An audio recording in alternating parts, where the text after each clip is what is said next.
Very much for joining us. I am Yori Folarin. Got two colleagues here this morning. Could start here, could start there. Okay, Dokun Adediji, public affairs commentator, medical doctor, but we're not talking medicine specifically today.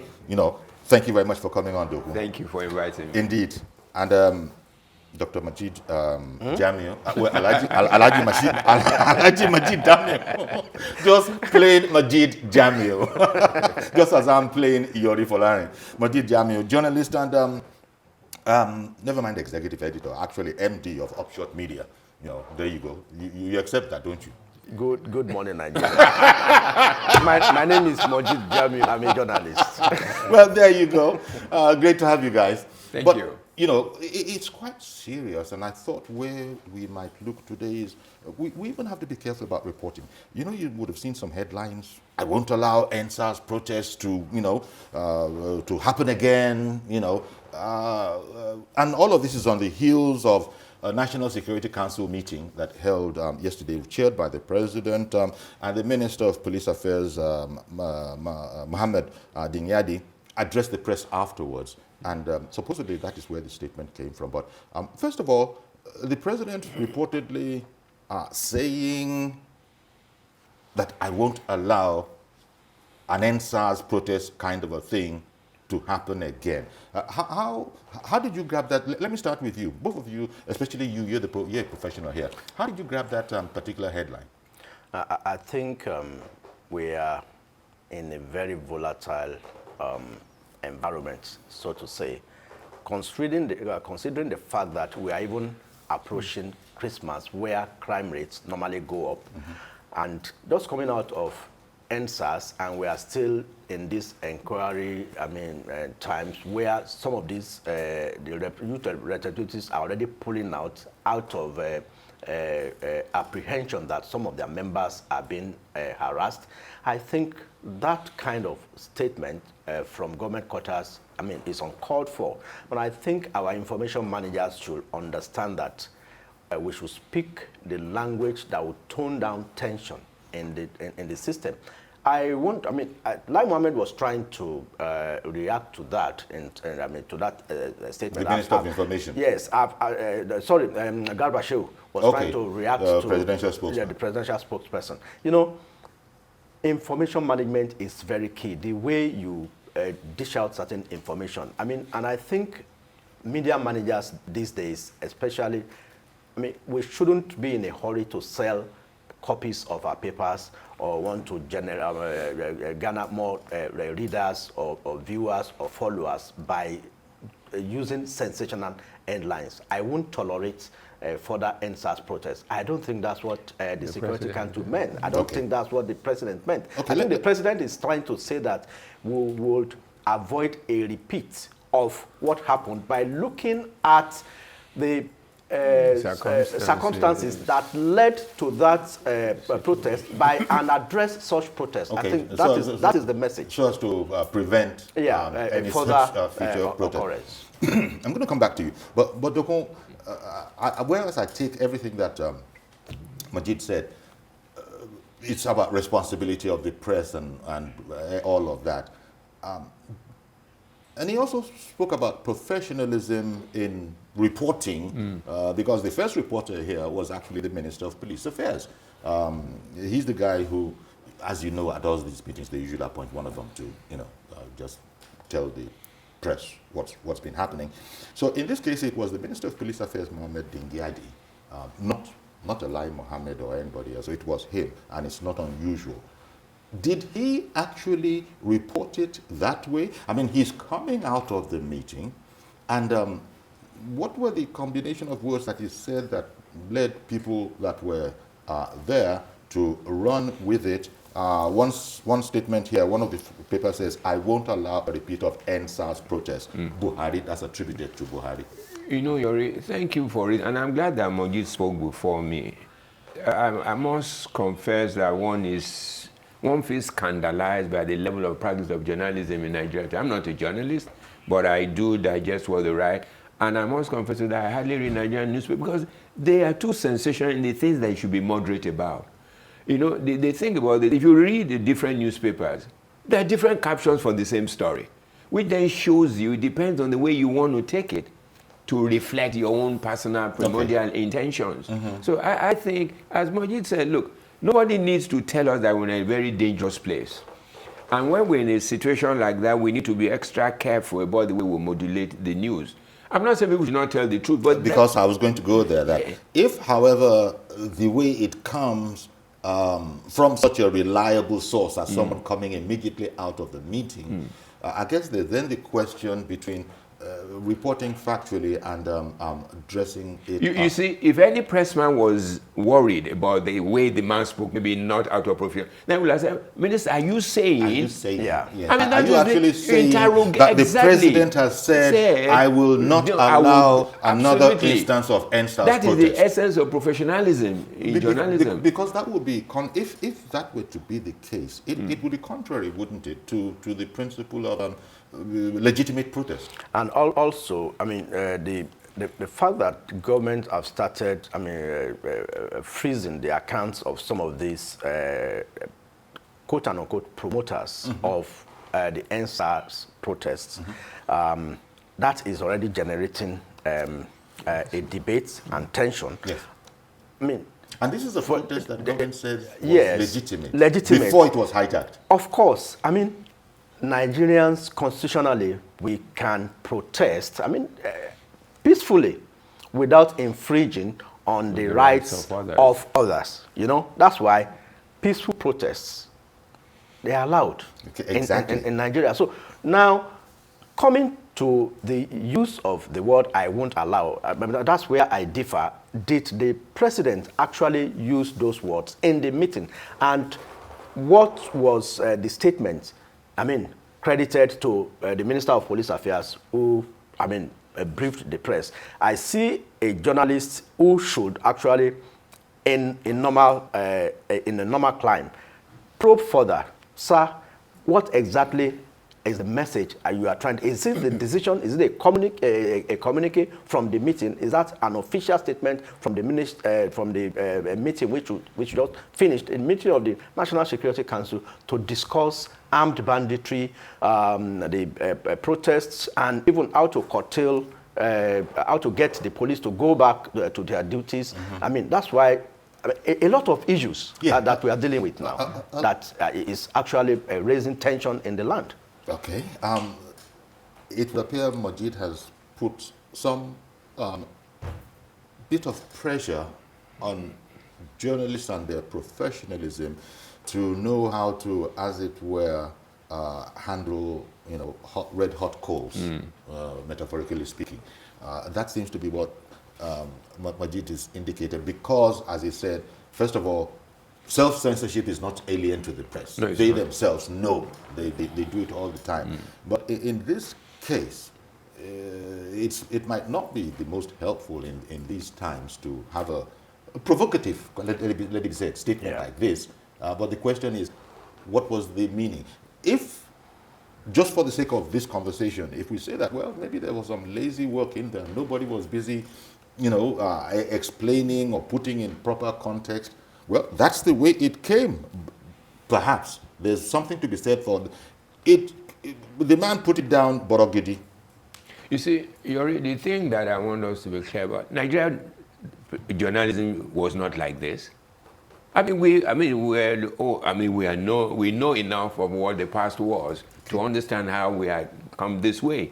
But in the last few years, maybe with the sensationalism introduced by social media, and all those kind of people now want to be the first to deliver news. And then it became so irresponsible, the way people respond. Look, and you wanted to make your own eye-catching, and just put it, but that's where sensationalism comes in. And then when you now begin to depend on sources that are not verified in order to gain upper hand with, then you begin to discredit your professionalism. If you look at in the last few years of journalism into civilian politics, then you begin to wonder. I mean, even when the military was so bad in terms of censoring the press, we had good press people who stood up to them with truth and then with the delivery of it. But look at what it is today. Because we have a democracy, they not give license to irresponsibility. if you also saw how the press covered the SARS, they injured that process more than even the process itself. Yeah. That's my view. Because those kids, sorry calling them kids, those young people started with they had the pitfalls, which I think this pastor, Samuel Demi, tried to highlight. The moment the government said, look, we're going to look into this, was a time, to have called back and then say, and the other thing that I said is, I said to some of my friends, there's no revolutionary movement that does not have leadership. You cannot say because you're there and then there's nobody to speak who is going to interface with the government to interrogate the points you've raised. And as we saw, we've mentioned Garba whose name when Majud was speaking. There is he has complained about the way. In fact, I think he has gone as far as actually calling those kind of headlines irresponsible or something like that. So he has registered the complaint that it doesn't square with what he, since he wasn't there either, what he imagines would have been said, and then knowing the character of the president, and maybe this is just not the kind of thing that should be said if we're trying to be helpful. Yeah, I think to put this record straight now, I expect either the Minister of Information, Alhaji Lai Mohammed, or the spokesperson of the president, Femi Adesina, to issue a statement, clarifying the issues, stating, or giving us a communique on what transpired at the Security Council meeting. Especially as it relates to this question. As it relates to this, because this will generate a lot of debate over the week, over time. And as we are just discussing about the documentary, rather what CNN called, quote unquote, an investigative, an exclusive.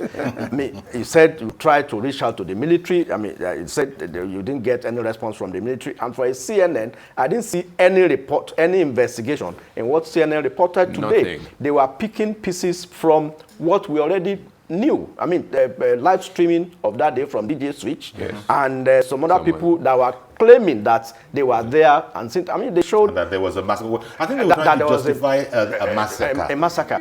And these are guys that could not even teach us again the kind of democracy they are trying to teach the world. They are still counting elections in their country. Yes. For a president of America to refuse to concede defeat 2 weeks after an election has been conducted, and you are coming to tell us that you have an investigative report about something that happened in Nigeria almost a month ago. You know what I would say?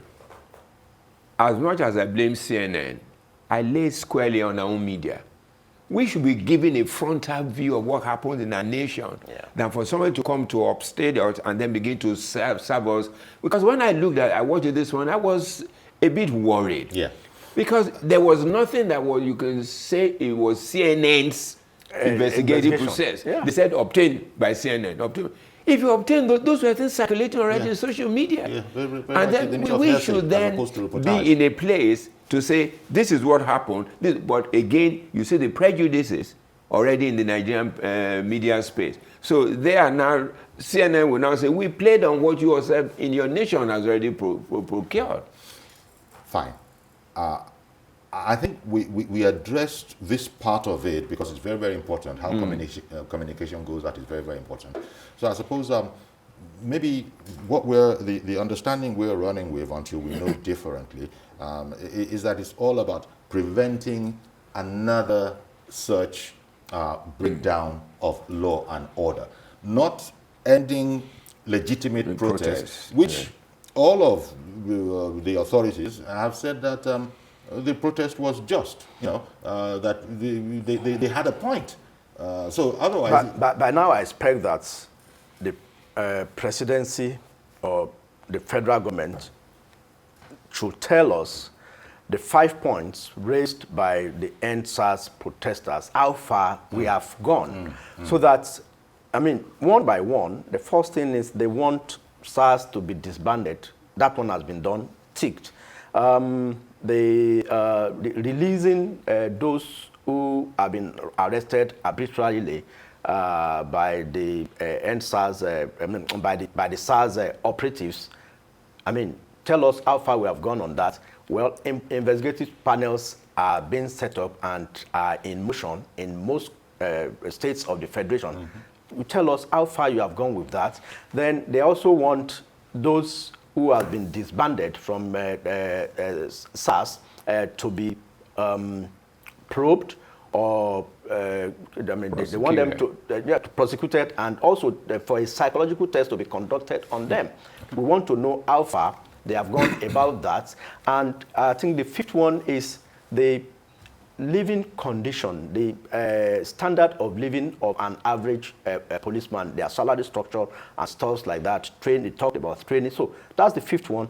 We want, they should tell Nigerians how far the federal government or the Ministry of Police Affairs or even the police itself have gone about that. So that, I mean, they will be able to, Nigerians will be able to know that, yes, this, our youth, they made these demands.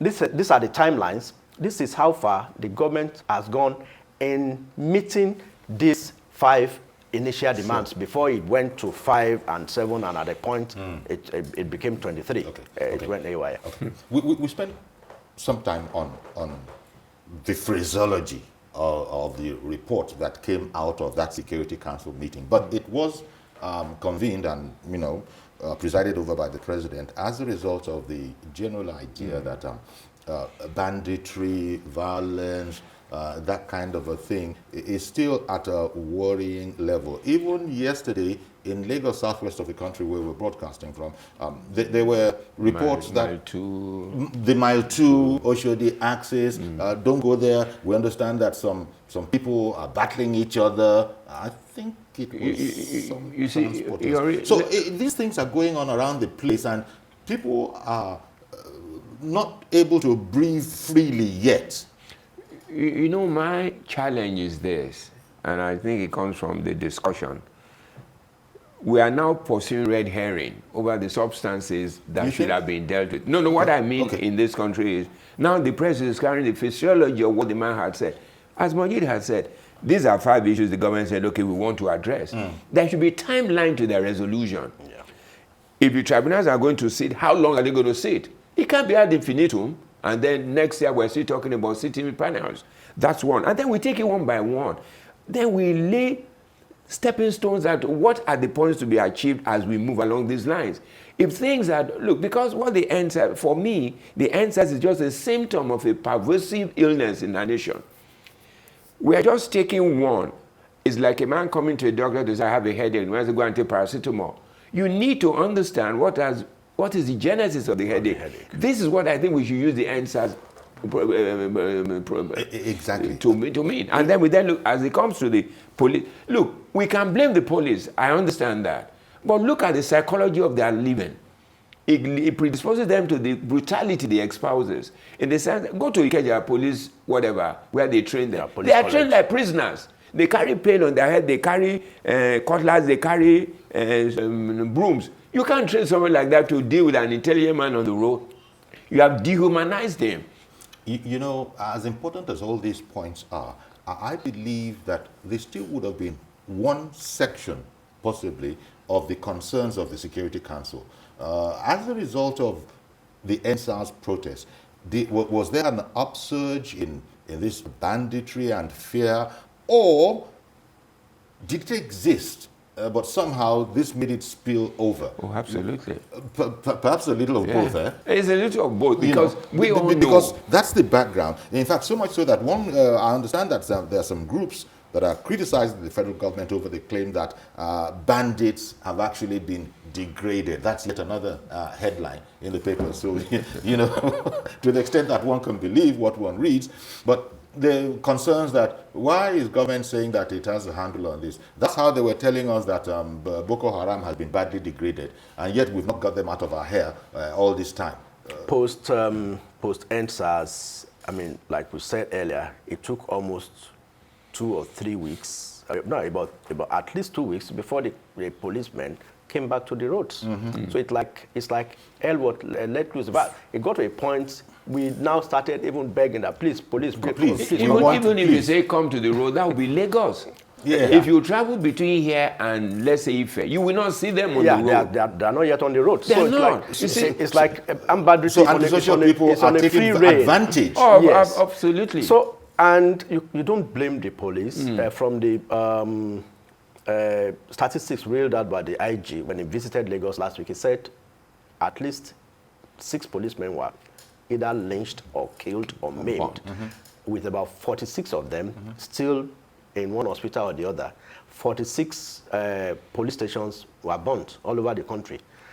Barracks, they are also human beings. I mean, they recoiled into their shells. So there was a case of somebody who went to report a case. He got to the police station. It meant a burnt police station. He said some of them under a tree. And they said he went to them. Said, "Sir, the guy came to the police. Said, bring now. Say we no good. Where I won't get the bad. Where I won't take lifestyle your complaint." So the guy was perplexed. Yes. So, but we need a reorientation. We need to really appeal to this police, then to train them. I mean, to really be that friend of the people that they claim they want to be. To the point that Dr. was making, that these the panels, these commissions of inquiry, they can't go on forever. The vice president in Lagos, paying a Lagos to government by the weekend. Over the weekend, it was the Rebuild Lagos thing. The vice president had said that the presidency was waiting for the reports from such, such panel in order to know the level of help that was required. So even the federal government is not thinking that it's going to go on ad infinitum. I worry about something in this country. The thing is, government itself does not know how to deal with low-hanging fruit. This is a low-hanging fruit. With due respect to the Vice President, why do we need to wait for the report of the panel before we begin to tackle the others? Look, if you need to set up technical committees, taking them one by one, that's fine. We wait for the panel. You give them a time.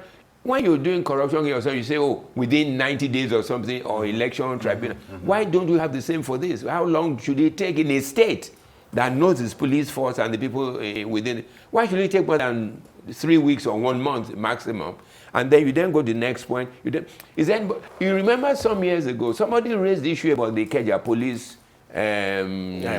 college that is in a bad shape. What had happened between then and now? Yeah. You find that after talking SARS now, by the time it's next year, February, everybody has forgotten. Yeah. And then we go back again until something happens. We can't continue like that. I think we got the first of our callers. Mr. Yakub is on the line. Good morning. Good morning, Mr. Moji. Good morning. Okay. Good morning. I forgot the other guest's name. Dr. Adedeji. Dr. Adedeji. Sorry. Good morning, sir. Thank you. Chief Jolly, I've been telling you this since inception when this government comes to play. The information minister is a friend of this house. And then, anytime the Alhaji Elahi Mohammed comes to this studio, we always complain that, yes, he is doing his best. But Chief, I stand to be corrected. His best is not enough to me. Although it's my personal opinion, because this government, they are doing a lot of things that Nigerian citizens don't know about. That is why information management concerning this government is so poor. In fact, the spokesperson to Mr. President as well. Sometimes the way they normally manage the information from presidency, people always take negative thing about it. So the only person that I can give kudos to, even though all of them are doing their best, is Ingilari. I don't know what the position the guy has, because it's always moving. Ajuri Ingilali. Senior special assistant to the president. A lot of things. He's giving a lot of information. Come to this protester that we are talking about. Look at the information, the newspaper. Chief Jerry, I can tell you for today. You see, a lot of newspaper in this country, there is a pro-president, and then there's a people that does not support the government. I'm talking about the newspaper out. Because some of them, when you read the page, you will find out that at the end of the day, the way they post it out, it is not as they're supposed to place it. Because when Nigerian citizens are read all those headlines, they will have a lot of negative things about the government. Okay. Now, one of your guests mentioned something that's very so damaged. Quickly. You see, when you want to protest, every protest has to have an end. Because where your right starts, it is where my own begins. When my own begins, it is where your own starts. Because you cannot just continue to protest and then telling Nigeria or telling the government that you don't have a leader. Look at what the doctor said earlier. That you cannot just tell us that we don't have a leader. When the president said that we have heard you loud and clear, give us a leader. You clap, just pick one or two team people. Send them now. Where are we heading to? Even though we support them. So, what is all about that protest now? Even though initial saying they have the right to do that, and then all Nigerian citizens that want good government supported them. I will not do that interest now. I'm starting to be corrected because all what they have for now, are we going to be giving that good governance? Some of us that support this government, it is not because they are giving us anything. We don't even expect anything from them rather than good governance. Thank you very much, Mr. Yakub. Really appreciate your calling in, and that is why we are sort of on the we're looking for a middle path. That what could the president possibly have meant? One doesn't think the president is going to be undemocratic, so we are taking the reading that how do you prevent another end SARS kind of a protest, and it goes back to good governance that Yakub ended with, and that government must be thinking about that the things to do to prevent the necessity of any such protest in the future. There's something which is a bit different from I will not allow. Yeah. There's something Yakub raised that I think we should not gloss over. And I think everybody has been saying this about the media management within the government. It's poor. I'm not a media person, but you see, the thing is, this gentleman said the government has done a lot of things that ordinary people are not even aware. Because, you see, we know Buhari does not talk. That's his nature. But people should, talking about what he has done, what the government has done is not propaganda. It's about reality. And those things should be made known to people so that they know that, okay, we can give him a flag here, we can cut him a flag here. But it's not that even our media, look, the thing that bothers me about media, where is the investigative arm of our media? Honestly. Do they sit up to say, we want to do this? Look, CNN sent people about the Boko Haram, who got embedded with the Boko Haram. There's no Nigerian journalist who has ever given us a pictorial view of the Boko Haram or what exactly is happening. They'll sit and look and then they begin to copy social media nonsense. Well, to be fair, there are some media houses, I do believe, who have tried to embed people in there. In fact, we've even lost a couple of journalists. But it's not happening to the extent that it happens elsewhere. It's probably the point that you are making. Not that it doesn't happen at all. And whereas this is an important part of this, our conversation, but I feel that it sort of narrowed itself onto end SARS and the president's purported statement, as opposed to the general fear that brought about the Security Council meeting. The president, I don't think, would have convened the meeting only on the matter of end SARS. No, like Doc just said now, I mean, there are some low-hanging fruits we can tap into. I mean, the policemen are saying that, our morale is low. Yes. What are we doing to immediately address that? I mean, that is you're talking about the police. Yes. But how about the whole problem? How about the whole issue of government and good governance? No, wait. I know what I'm talking about. Okay. One of the issues. Can I come back to you so you can end the point, please? Okay. Because Ishmael has come on the phone. Okay. Ishmael in a court. I'm not sure about. Good morning, sir. Ishmael. Can you hear us? Good morning. Hello. Yeah, go ahead, please. You're on air right now. Okay. We're waiting for you, sir.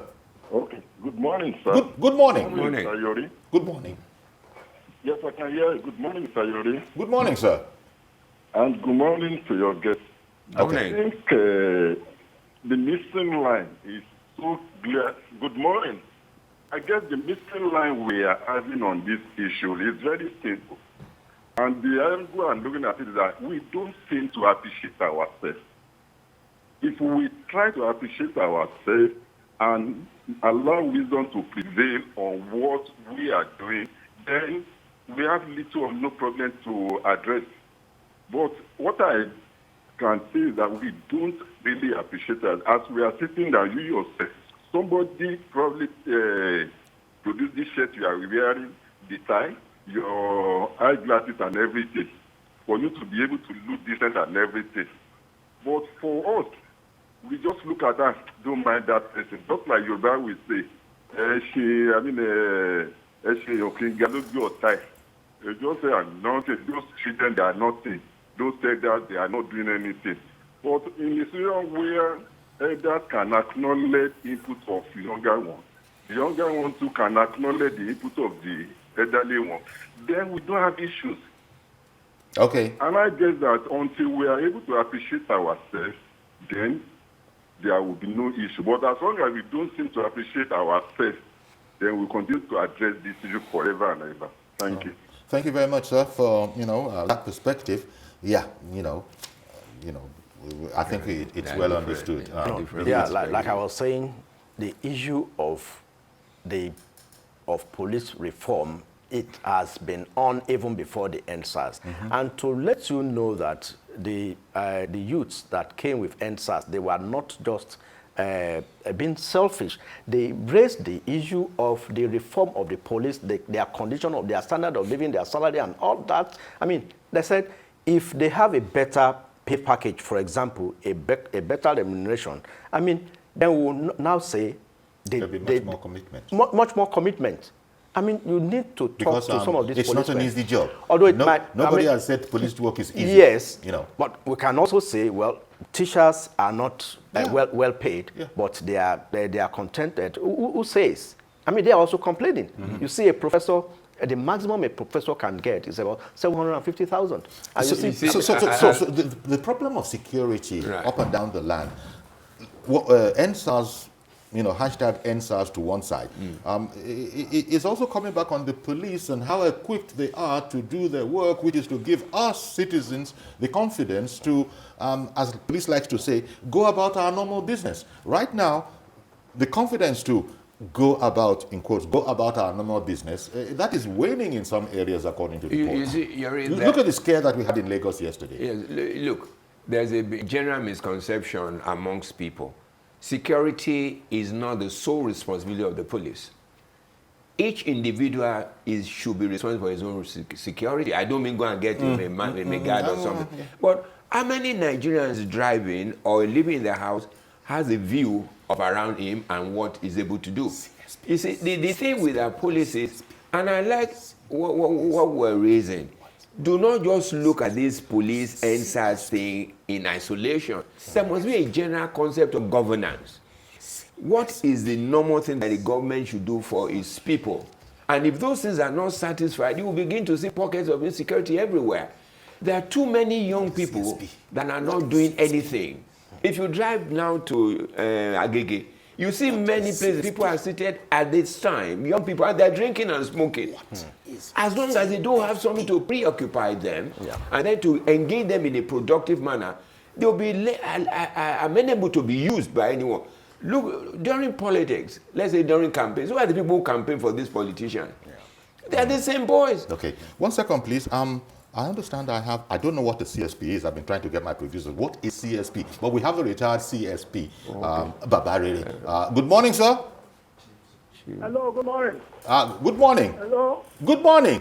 CSP. Is that correct? Chief Superintendent of Police. A retired Chief Superintendent of Police. My producers couldn't tell me that. I was trying to find out and I can't remember myself. Carry on, sir. Yes, very correct. Chief Superintendent of Police retired. Okay. See, I want to comment on, this much talked about police reform. Okay. Yes, you see, the police themselves need to clean up their house themselves, honestly. What am I saying? You see, the police need to clean their house, and lost too. Don't tell me we the lost. federal government, the box lies on the table of the federal government. The things that should be done in some of these reforms are, one, you see the charge room, that is the police station. They must not buy all these registers or documents by themselves. The federal government needs to, go in partnership with this printing press so that they make all these registered documents available for this. They should not buy those documents with their money. And all these operational vehicles, they should always endeavor that, maybe through NMTC, there should be tickets. That was how it was done in the good old days. Police operational vehicles, they go into the police dump and collect fuel so that these policemen will not use the members of the public. Okay. Well, thank you very much, Babari, a retired Chief Superintendent of Police there. Yeah, I heard what you said. And the point, it has long been known that the police, well, first of all, if you're thinking that buying writing materials, log books and all, registers, pens, oftentimes we've heard members of the public say that police said there's no money to even take your statement unless you can facilitate it. But then I heard that they even have to buy their own boots. Uniform. Their own uniforms. Uniforms, boots, caps, belts. How can that be? No, it has been happening. This is part of the general reform that we must look into. How can we be as rich as we are, even though the government is saying it is broke? How can we be as rich as we are and we say, policeman, go and buy your own boots? Imagine a divisional police in the one we call a DPO. Yes. A DPO is to pretend over at least about 40 policemen with 25,000 naira impressed in a quarter. In 3 months? In 3 months. So break that down. 25,000. 25,000. Break that down to monthly. Get like about 8,000. Roughly. Roughly. 8,000 a month. For 40 policemen. For 40 policemen. We are not talking about fueling of vehicles, but then in states like Lagos, and that's why they have the Security Trust Fund, and that's why you have the RRS in Lagos that is funded directly from the state government. And we also have the Lagos Security Trust Fund, and thanks for the likes of Dangote. But then if Dangote gives the vehicles, I think Dangote donated about 1,000 vehicles that you see all over the country, and you see written on it, donated by Dangote. Is Dangote the one maintaining them or fueling them? Now, quickly to the issue in Mile 12 yesterday, what we got from the Lagos State government was that there is a task force now ensuring that you do not drive against traffic. Because it has become a serious menace. So there's a special task force that the moment your vehicle is impounded, driving against traffic, the one we call one way, the vehicle is impounded, there is no option of fine, that vehicle is forfeited to the state government, then you are tried immediately and at a mobile court. So some people were trying to resist that yesterday. I mean, you see all this downfall. No wonder motorcyclists were mentioned. Yes, they are the most guilty. They are immediately, they take it from them. So it became serious. I mean, trying to resist. They were trying to resist. So I think that's what. And I think my advice to people is that why drive against traffic in the first instance? And you see that even on major highways, you are driving and you think you are the only one on the road. Yes, so you see people just facing you. So and like doctor said, we need to even assess ourselves. Check ourselves. Yes. Because this is a thing that we do knowing full well it is wrong, knowing it's against the law. Now, what you want them to have an end police enforcement of how I feel like. There must be rules. You see, one thing that... So that's what happened yesterday, and people began to say, look, don't go to that area because there's trouble there. Yeah. You know what talking about information management and Mojid is this. My brother said something that I would never, were very fundamental, very deep and profound. He said, when you want to complain about an issue, look in the mirror. Whoever you see in the mirror is the problem that you are talking about. You see, because we all sit down all the time. Can I come back to you for you to finish that beautiful anecdote? Look in the mirror if you have a problem and you see, you've seen. Daniel in Kaduna, good morning, sir. Good morning. Quickly, go ahead, please. We're waiting for you. Okay. I want to contribute to the. Okay, I want to contribute to the statement concerning this presidential statement and whatever. So what I'm saying now is that the meeting was held and a statement was given. The journalists were not in the meeting. Am I correct? So if that be as it may, then whoever came out to give the statement took it from whatever has been said in the meeting. So I don't think any media house or any other person is to rephrase or try to paraphrase whatever has been said. That's my own. Okay. And concerning what the other caller called and said, Yakub, saying maybe the government has tried, the government is doing this, the government is that. Yes, there's a core media outlet from the government. They don't try to disseminate information very well or make it public for people to know whatsoever has been done by them. Mm-hmm. But the thing now is that, talking about the protest, they are saying they are condemning, it doesn't have a leader. How on earth will you have a protest without a leader, this, that? Fine. Does the leader have to be there in order for them to put all these things in place? They are just common things every Nigerian is required or asking for. They are just normal things. They say improve the police. You have been telling us you will reform. Put it in action. You don't need a leader for you to start all these things. Improve the police, improve their salary, stop the killing, end the SARS, and do other things. So you don't need a leader for all these things to be done. All right. Daniel, take your point. Thank you very much for calling in and contributing it. We do take your point. People see it differently, but that is Daniel's perspective that, look, you don't need a leader. We don't need to spend too much time on that because we take all shades of opinion in here. So the whole matter about the insecurity in the land, is that real, or is it, is it enemies of... No, you're right. We all know there's a... But sorry, I didn't want to... I will take it from... the image in the mirror. Yeah. you know why I say this? Even for us who call ourselves analysts, we come here, we see all kinds of things. Oh, this is what government should do. When we get to the road on the corridor, we drive against traffic. We create another road. There's a traffic. Instead of everybody staying on the track and then going after them, they begin to create... Who does that? The patient Nigerian. That's the thing. You see, the thing that I see... The guy who is running late for an appointment. That's what we dampo that wants to get to CMS and turn around as quickly as possible. Somebody says to me, I'm to be at a meeting at 10. Oh, I came here because there is traffic. And you live in Lagos. Traffic didn't disappear last night.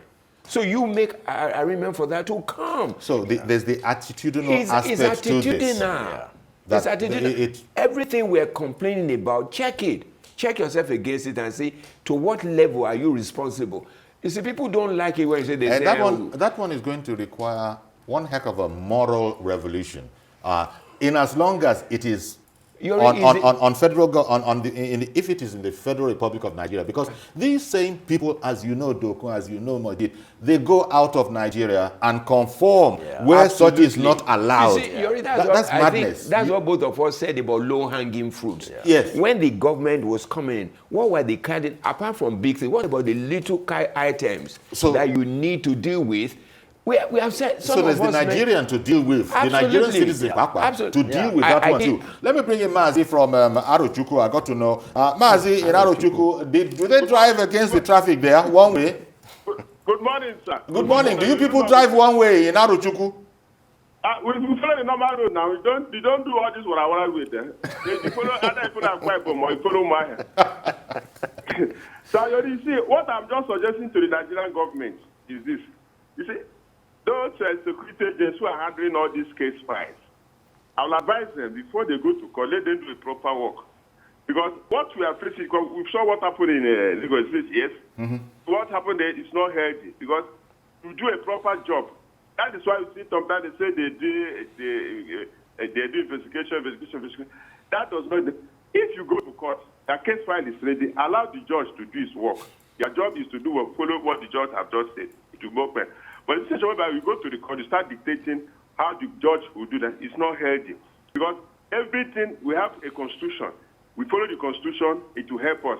We are now looking at what the president have just said that we should avoid this. You see, Nigerian NAS has given the federal government 2 weeks. I think 1 week is starting this week, another next week. So what is the government doing? I agree that the government has said, okay, we don't want any other SARS. The government have told the ASU to go back to university so that normalcy will resume, so that the federal government and ASU will be settling them while in university. But the thing is this, it's a level ground I want the National University to come in.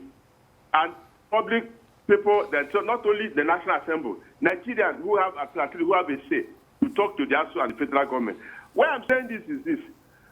In Nigeria today, what we do is we chase symptoms of events or sickness. We don't chase the causes. The fundamentals. That is the better thing we have. There is a difference about symptoms. There is a difference about causes. Before you talk about solution, the federal government should forget about looking at the symptoms to go to the causes of all these things. Because, look, Mr. Yori, everybody seeing what is happening in Kenya. We have seen what's happening in Kenya. We have seen what happened in Sudan and Mali. But what is happening now in Nigeria is a very minor thing that is solvable. It's not that it's just that everybody gra.